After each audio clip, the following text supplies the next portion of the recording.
Channel CV. আসসালামু আলাইকুম, আপনাদের সবাইকে স্বাগত জানাচ্ছি আমাদের আজকের এই বিশেষ অনুষ্ঠানে। সাথে আছি আমি ফারাজি জুথি। আজ আমরা কথা বলবো এমন একটি সমস্যা নিয়ে যা আমাদের সবারই খুব পরিচিত, ঢাকা শহরের জলাবদ্ধতা। প্রতি বছর বর্ষা এলেই যেন এক অদ্ভুত দৃশ্যের সাক্ষী হতে হয় আমাদের। রাজধানীর রাস্তাঘাট অল্প বৃষ্টিতেই ডুবে যায়, আর আমাদের নিত্যদিনের জীবনযাত্রা প্রায় থমকে দাঁড়ায়। এই পরিস্থিতি যেন এখন স্বাভাবিক হয়ে গেছে। কিন্তু কেন? এই শহর কি সত্যিই এমন হওয়া উচিত? ঢাকা উত্তর সিটি কর্পোরেশনের প্রশাসক মোহাম্মদ আজাজের সাম্প্রতিক এক মন্তব্য অন্তত একটি সত্যকে স্বীকার করে নিয়েছে।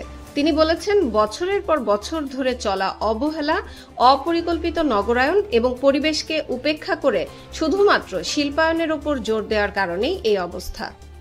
ঢাকার এই জলমগ্নতা শুধুমাত্র একটি পরিবেশগত সমস্যা নয়, এটি একটি প্রশাসনিক ব্যর্থতাও বটে। এটি দীর্ঘদিন ধরে চলা পরিকল্পনা এবং ব্যবস্থাপনার দুর্বলতার ফল। আমাদের নদীগুলো একসময় এই শহরের প্রাণ ছিল, আজ সেগুলো শিল্প বর্জ্যের বিষাক্ত ভাগাড়ে পরিণত হয়েছে। আর যে খালগুলো বৃষ্টির পানি নিষ্কাশনের জন্য তৈরি হয়েছিল, সেগুলো এখন আবর্জনা, প্লাস্টিক এবং একই সাথে আমাদের উদাসীনতা ও অবহেলার স্তূপে বন্ধ হয়ে আছে।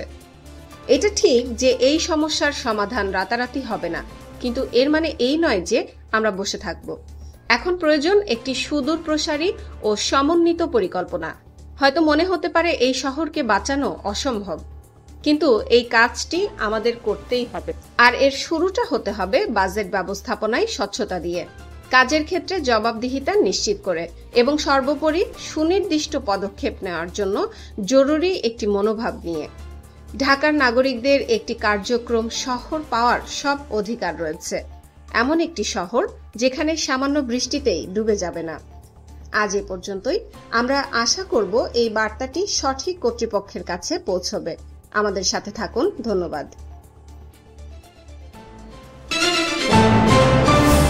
Subscribe now for daily news and updates.